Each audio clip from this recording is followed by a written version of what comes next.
It all started with a sore throat on a Saturday morning 5.5 weeks ago. I was instantly worried it was COVID-19, so I got tested and the results were luckily negative. Therefore, I thought it was just a simple cold.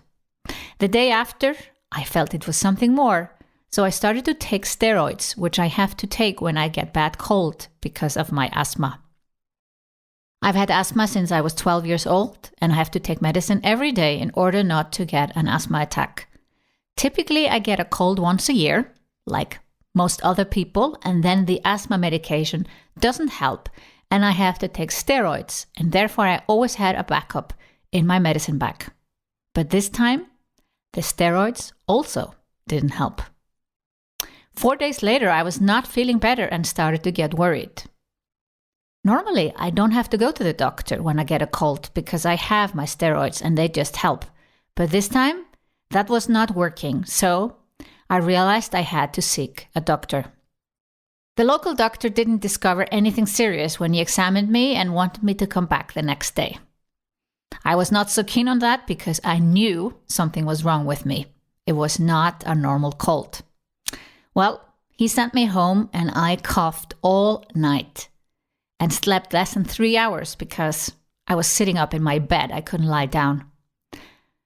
I went back to the doctor the next morning and now he realized that this was something more serious and sent me to the emergency room of the National Hospital here in Reykjavik, Iceland.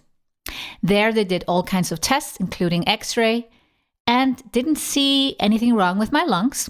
Besides the obvious lack of lung volume, I had only 1/3 of my normal lung volume to work with. They decided to hospitalize me, and I spent one night in the ex-COVID ward of the hospital, which was empty because there were at that time 0 corona cases in Iceland. I could feel that the doctors were a bit perplexed with my condition, as I didn't improve at all, despite all the medication, all the asthma medication they were giving me, because I couldn't really breathe. The following day, I was moved to the lung ward, and the doctors there decided to do some more tests and to test all common viruses, including COVID-19 again. I was put into isolation just in case I had some kind of a virus. They had to put like a toilet into my room, like a sitting toilet. Was very weird. And everyone was wearing protective gear. It does make you feel a bit lonely when you're put into isolation like that. Nothing I wish on anybody else. Well, luckily I was again COVID-19 negative, but they found another virus. RS virus, a virus I had never heard of. And now my condition started to make sense to the doctors. I had to look it up because I had no idea what RS virus is.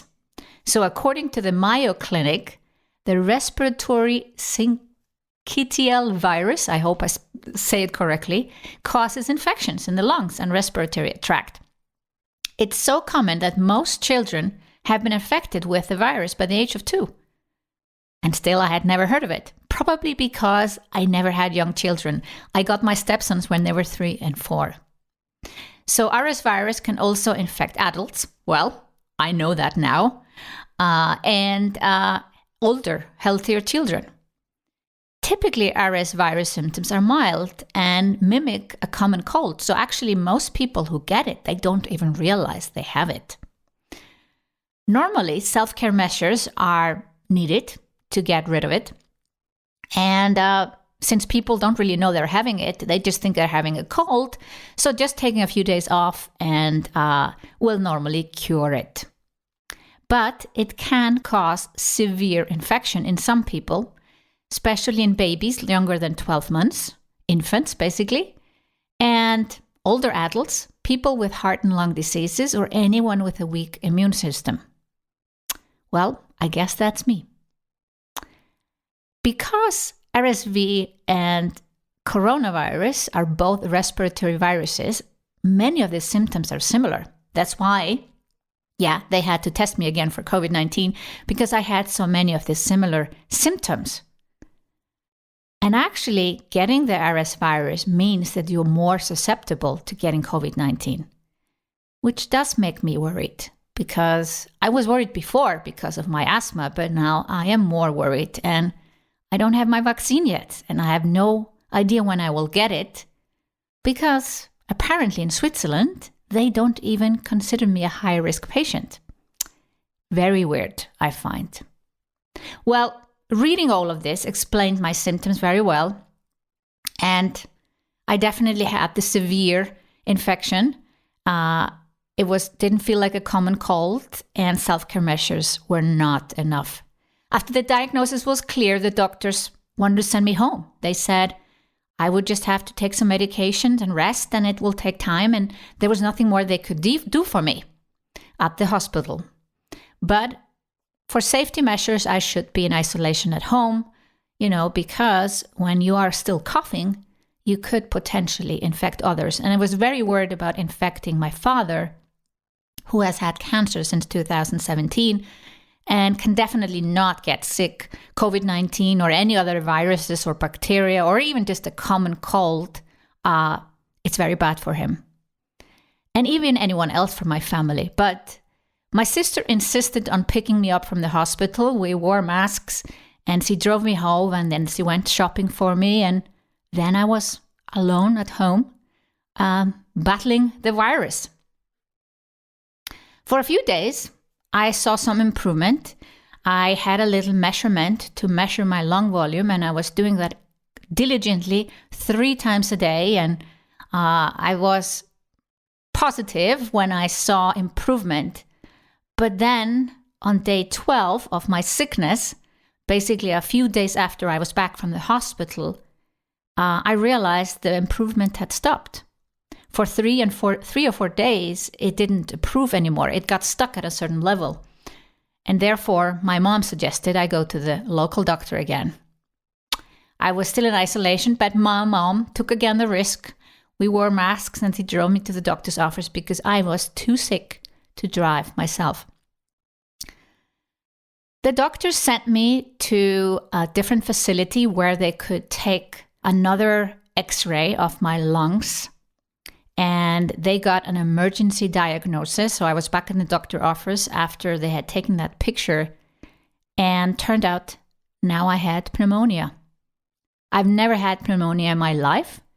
And when I read again about RS virus, it actually can cause and often is followed by pneumonia. So pneumonia can be caused by bacteria and viruses, which is something I didn't know. Anyway, it felt like being back at square one. I had already been sick for 2 weeks, and now there was something new. And I realized I was not going back to work anytime soon, because now I had to recover from the pneumonia. I got antibiotics finally, which I hadn't gotten before. But 4 days later, I also felt improvement stopped. So I sought the doctor again. He gave me more antibiotics because I was running out of antibiotics. So he gave me more of the same, and he gave me different ones because there seems to be many different pneumonia and many different bacteria that could cause pneumonia. And they just wanted to make sure they cover all the different ones. And I was supposed to take this medication for the next 7 to 10 days. After 2 weeks of being alone at home, my husband flew in from Switzerland to take care of me. That was so nice. He was planning to come later, but moved his flight up by a week. After being alone, sick, alone at home and in isolation at least half of the time, it was nice to have company.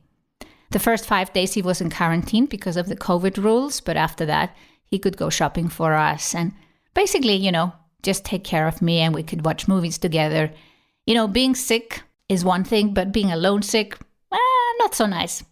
You can do it, but it's nicer to have company. Overall, it took 3 weeks until I started to feel a tiny bit better. I still have what I call a brain fog, which means I cannot really work concentrated. I could not, for instance, have written down anything. I could not script an episode. I could not record an episode. Well, actually, I was on the verge of losing my voice the whole time. And maybe you hear it a bit. I've not fully recovered, as I say, because my voice is very shaky and have to be careful. I have lost my voice a couple of years ago, and that was not nice. So overall, it took 3 weeks to get a little bit better. I still had that brain fog, so I couldn't do any concentrated work. I forced myself to honor 2 speaking engagements over Zoom. But there was nothing else I could do that 3rd week of being sick. After 21 days of sleeping sitting up, I could finally lay down to sleep. That was a huge improvement. And actually, when you sleep sitting up, you don't get a proper sleep and you sleep way less hours. Maybe I was sleeping 3-4 hours a night instead of getting proper sleep. And when I'm sick, I'm not just sleeping 8 hours. I may be sleeping 10 or 11 or 12, and I could not do that. So I definitely felt a huge lack of sleep after those 3 weeks of sitting up.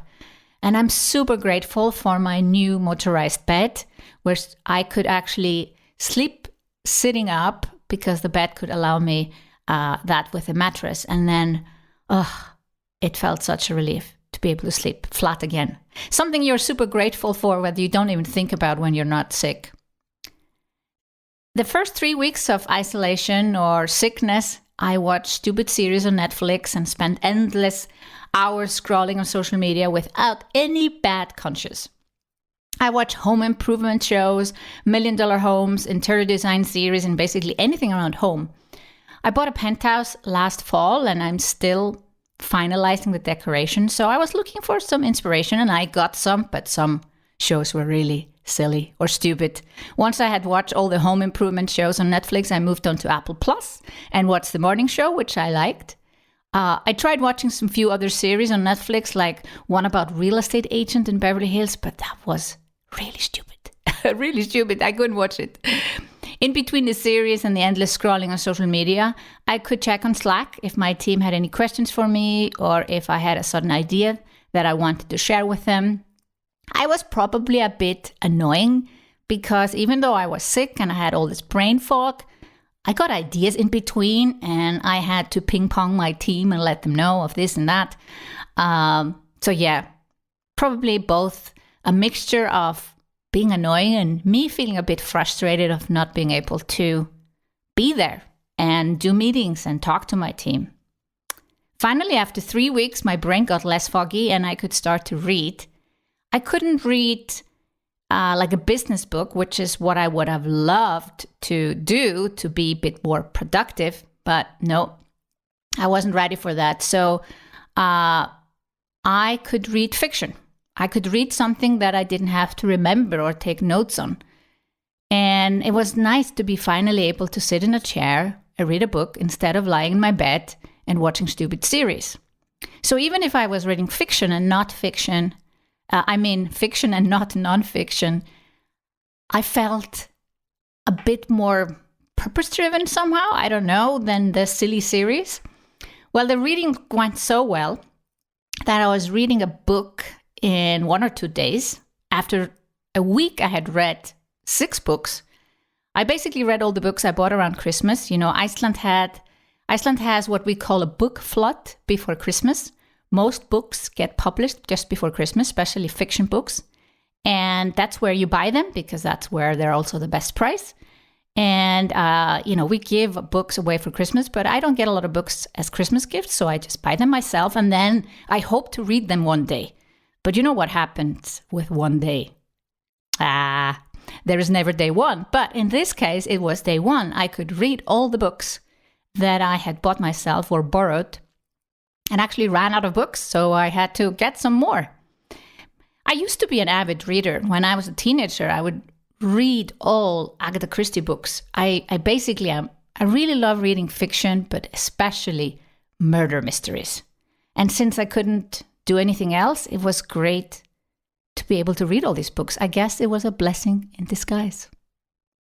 During week 4 of my sickness, I started to feel more improvement. I would even shower in the morning and dress in regular clothes. So that was huge. And I was able to honor a bonus call in one of my programs, go live on YouTube and attend a Zoom party. I also did about 1 internal meeting a day and could feel how everything I did just drained my energy. I wasn't really myself. I should probably not have done that YouTube interview. There's one thing to do internal meetings, but to force myself to do something more public was probably not a good idea. Still, I was planning to start to work again in week 5. Well, that didn't work out. Having a virus is a bit difficult because you might feel improvement and then the next day it is gone. You're back, you take, let's say, 2 steps forward and then 1 step back. That's how I've been feeling the last 5 and now almost 6 weeks. But what happened was that I went to a confirmation. My niece had a confirmation and it was COVID confirmed, less than 10 people. And of course I wanted to dress up and I wore a dress. And then I come to my brother's house and he doesn't heat his house as much as I heat my apartment. And I got cold. And, I was in my jacket and everything. But when I came home, I felt cold. So I warmed up with a blanket. And what happened the next morning? I felt more sick. So all my plans working in week 5 of my virus infection went out of the window. I knew I had a celebration call on the Thursday. So all I did was to just rest, do as little as possible to save my energy for the celebration call, which was a 3-hour call at Thursday that week. And I did it without losing my voice, even if it was on the edge. So now it's been over 5 weeks, and yesterday was the first day I was able to work more than 1 meeting a day. I still have the virus in my body. I can feel it. I'm weak. I'm tired. I started to work with my fitness trainer, but I warned him. I feel like an 80-year-old at the moment, and that's kind of a shame because I just had my 50th birthday earlier this week. And at the moment, I feel like I'm 80. And the fitness session was something like, I just moved my arms, I moved my legs, but it wasn't really fitness, if we want to be honest. This week, I'm planning to work half days and see how it goes. I can feel the energy is very low, but it is a lot easier when you can work from home and all my meetings are over Zoom. If I had to go to an office and actually show up from 9 to 5, then I would probably be on sick leave for several more weeks. So I'm super grateful that I have this job, that I've created this job for myself. I can work from home.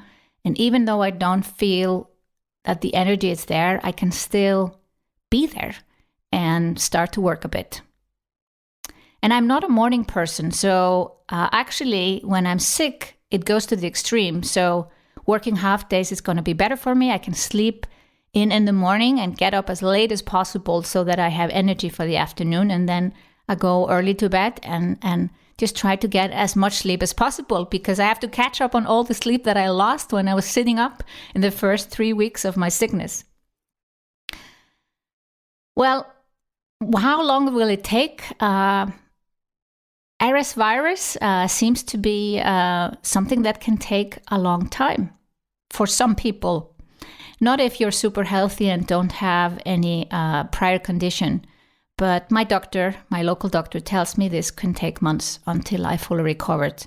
That is a hard pill to swallow, but I will make the best of it. I'm a very positive person, optimistic. Even when the worst things are happening, I am optimistic. My glass is half full. I believe in the best in people. I believe that I can get through this and at some point, I will be fully recovered. But also, I'm seeing positive lessons in this. Because when something happens, there must be something we can learn from it. There must be some good in it. And that's what I see. And I want to share these life lessons with you. So first of all, you cannot control everything. I am definitely what you would consider a control freak. And getting sick is tough. It is very difficult. But it is something you cannot control. And in that moment, the only thing you can do is focus on getting healthy. And that often means doing nothing, absolutely nothing, or watching stupid series on Netflix or reading fiction or getting some treats, doing something that you would normally not do. And I have also been scrolling through social media and had no bad conscience about it. And I have decided to look at this time as a gift to do things that I otherwise would consider totally non-productive, silly, stupid. And now they are a gift. I am allowed to do them, and they are actually what serves me the best in this moment. The second lesson is your health is your number one priority. I know it's easy to say it, but one thing is to say it, to know it, and then to actually do it. And despite having a chronic illness, and maybe actually because I have a chronic illness, I haven't really put my health in the first seat. But actually in the first, or maybe it was the second week of my sickness, where I could barely breathe, I ordered myself a Peloton. And I've actually got a confirmation date for the arrival in Germany. Now I have to hire a company to transport it to Iceland. That will be an adventure, but I am determined to take my health more seriously. Now, while I'm sick, I cannot do so much. I cannot even go out for a walk. Although I did a 1K walk the other day, but then it got -7 degrees Celsius and I'm not going out of the house when it's so cold. But when the weather gets a bit better, I will definitely go out for walks. I will do it slowly in the beginning and then make it better and longer. And of course, I'll start my fitness sessions and we'll take it slow, but it is what happens when you're not sick. You know, how can you build your immune system? How can you take your fitness level to another level and take your health more seriously? My third lesson is you are not as indispensable as you think.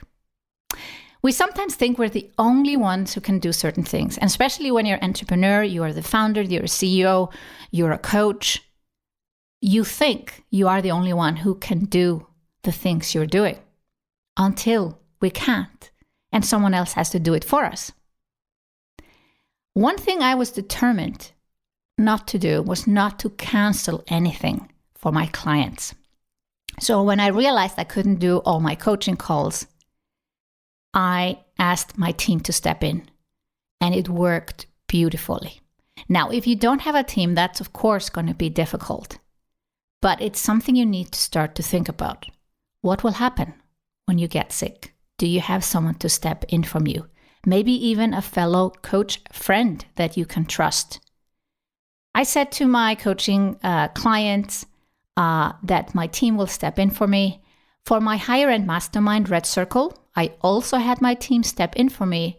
But of course, once I'm back and fit enough, then they'll get some bonus time with me.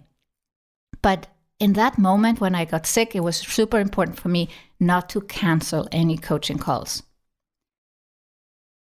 I couldn't do any podcast recordings or internal meetings with my team. I couldn't even send a voice message because my voice was on the verge of going away. And still things continued without me, and the world did not fall apart. My team took over and ran the business without me. No coaching calls got canceled, podcast episodes went out every week, and overall my clients got taken care of. And yes, this is possible, even with a small team. So it's something to think about if you don't have backup measures in place. My fourth lesson is you can actually prepare for this. And this is kind of an obvious next lesson from the last lesson.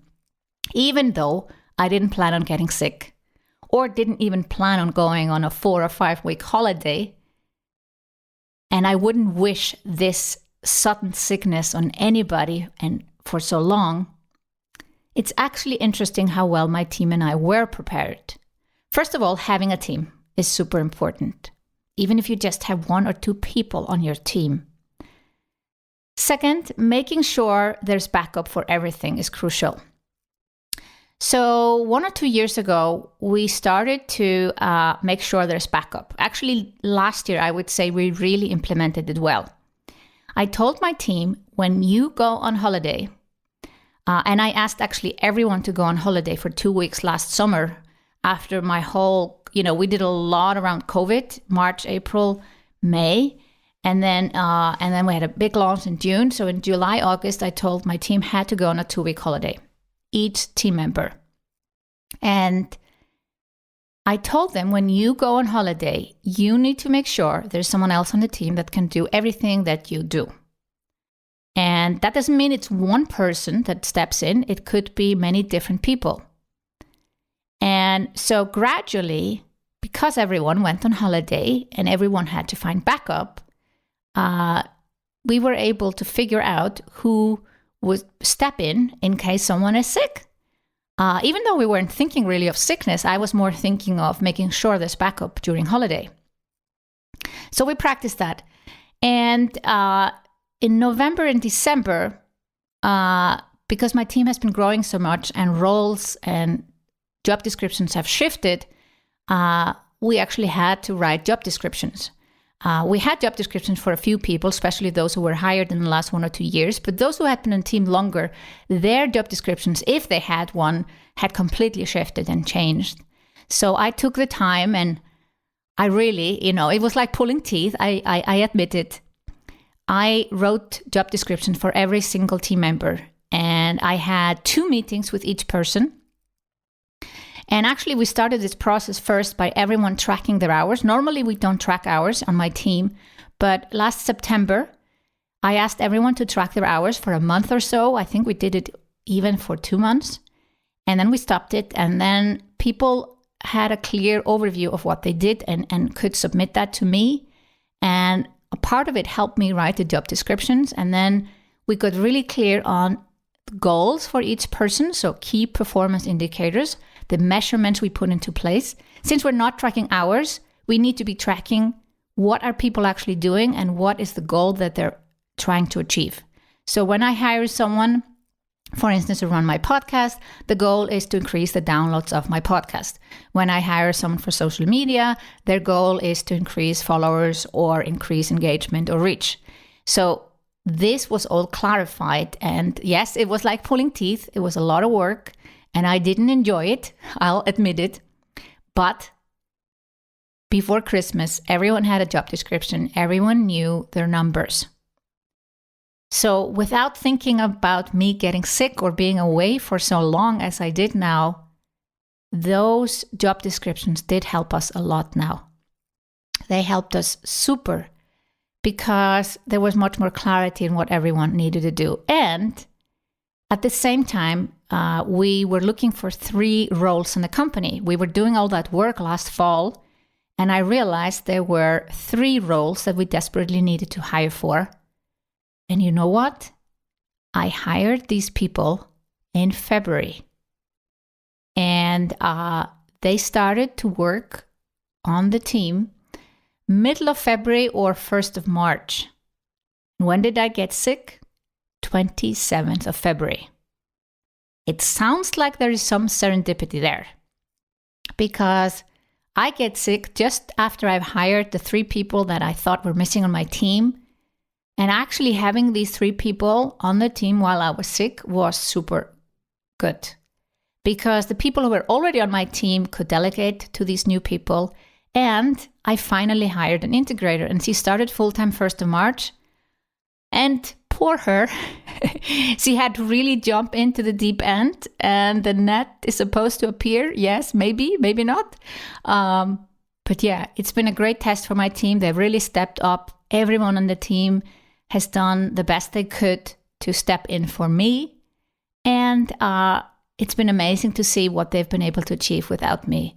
Basically, they ran the business and I have been able to, work on my recovery. Of course, there are things that didn't go as smoothly as I hoped for or couldn't go smoother because I wasn't there and I hadn't fully delegated it. But that was a wake-up call. And that's more, I see that more of in a positive light than in a negative light because now I can work on improving those things. Not that I'm planning to get sick again. No, definitely not. But my goal is that my business runs without me. Now, we have proven that my team can do it. there's a few things I want to make sure we do even better, so I can actually maybe go on a 4-week holiday and not even communicate over Slack with my team. We've done the pre-test for it and it worked brilliantly. So super grateful for my team. Lesson 5. You can be sick and still be there. If I hadn't shared on social media that I was sick, nobody probably would have known. When I was the sickest and could barely breathe, I could still comment and reply on social media. When people heard I was sick, they told me to relax and sleep and get off social media. But actually, social media was my connection to the world. I loved being able to see what people were doing and comment and reply on posts from friends, family, and clients. Being sick doesn't mean that you're too sick to be there for others. And I think that's something interesting. You probably don't know what's going on for someone else unless they share it. That was an important lesson. We never know what's going on for someone else. They can be super active on social media. They can be there. Everything looks hunky-dory, happy. And they might not be able to breathe. Like I could barely breathe while I was the worst. Lesson 6. Allow yourself some slack. While I was the sickest, I would allow myself things that I don't normally eat or drink. To be honest, I felt sorry for myself. When I say that to my family, they laugh. You know, it's interesting when a 50-year-old, I just turned 50, I have to repeat it many times, I barely believe it. I felt sorry for myself. Yeah? And that's okay. That's okay. And of course, I made sure I was eating healthy. My mother and sister took care of that. They were shopping for me and my mom was cooking for me. But I also had some treats that I would normally not allow myself because, why not? I was sick and I wanted to take care of myself. Lesson number 7, you can and should ask for help. You don't have to be sick to ask for help, but when you are sick, you should definitely ask for help. Being in isolation at home alone was no fun. But with all the support I got, my sister checked in me twice a day, my mother too. My sister went shopping for me. My mother would bring me home cooked food, so I didn't have to just live on delivery. Friends of mine also checked on me and they would have shopped for me or brought me food if I had asked for, but I already had the help I needed. And then my husband flew in to take care of me, and that was so special. And you should always ask for help when you need it, sick or not. Lesson 8. What doesn't kill you make you stronger. Now, that sounds a bit cliche. But with this experience, which isn't over yet because I still feel sick, has made me mentally stronger. Even though the physical strength isn't there and it will take weeks, hopefully not months, I've realized that I'm capable of more, that my team is capable of more, that my clients are capable of more. There are things I've not made a priority, which will now be a priority for me in my personal life and my business. It's like having a reset. You know, when you get seriously sick or something dramatic or drastic happens in your life, it gives you an opportunity to reflect and see, is there anything I want to change? And there are a couple of things I want to change. Maybe not crazy things, but it is a time. Maybe it's my age, just turning 52 and getting seriously sick at the same time. It's a little time for a reset for myself. Lesson number 9. What you've been putting off becomes more important. There are a few things I want to do in my personal life and in business that I haven't done, that I've put off, and I've put them off for too long. And now these things have become more important to me. Actually, they've become a top priority. So I've rearranged my calendar, or I've asked my executive assistant to rearrange the calendar. So after I'll get more healthy, I'll start to actually, it's not to work less, because actually I see all of this as work, but shifting my priorities and having more time to think, more time to reflect, more time on brainstorming and idea creation, and less time in meetings. And This often happens when you're growing a business. You start to get, your calendar fills up with all kinds of things you need to do. And I need space. Now I need space. And I'm going to take that space and make sure it's protected in my calendar. Now I need the space to heal. So actually, I will use the space to sleep in the morning and just slowly start the day, because that's what I need right now. But once I feel better, I'm going to use that space in the morning to work on things that haven't been a priority but are a priority for me now. And last but not least, lesson number 10, enjoying non-productive things that make you happy. People are obsessed with productivity, and you are probably bombarded with books, courses, ideas, people posting on social media, what you can do, wake up 4 a.m. in the morning. But to be honest, does that really make people happy? Do you know that Tim Ferriss actually doesn't live like he preaches? He's come out to tell us that. I don't think anyone can be so productive forever or so long. And is that the goal of life, to be super productive and just do things that move you forward? Maybe just being is important. And yes, maybe sometimes you have to get sick to realize this. And of course, I realized it before. And I often do things where I don't think are productive, like playing golf for 4 hours. I love playing golf with my husband and stepsons. And I do that in the summer. And I don't think that's something productive. I think it's something to enjoy with the family and, keeps me away from the computer and social media and allows me to enjoy nature. But being sick this time also brought me back to reading. Reading fiction. Reading murder mysteries. Reading books where I will actually, after 3 weeks, have forgotten what I read. And it's okay. It's just okay. I used to be an avid reader. I would read about 5 books a week when I was a teenager. Then I read less and less. And sometimes only 1 or 2 books for a whole year. In 2007, I made myself a goal reading 26 books. And I did. But then I started to slip again. And the only books I've read in the last years have been nonfiction, business books, and I have enjoyed many of them. Yes, I have. But I'm not reading them for leisure or pleasure, or not reading them maybe to fall asleep faster. And being sick now and being able to read all these fiction books, reading about all these murder mysteries, actually, I find a lot of joy in that. And I'm going to make sure I continue doing that. And maybe, just maybe, one day there will be my own murder mystery book. Yes. This is a little secret you need to keep for yourself. So these were my life lessons, my 10 life lessons, and a bit of a description of my sickness, the RS virus that I didn't know existed. I still feel sick. I feel weak in my body.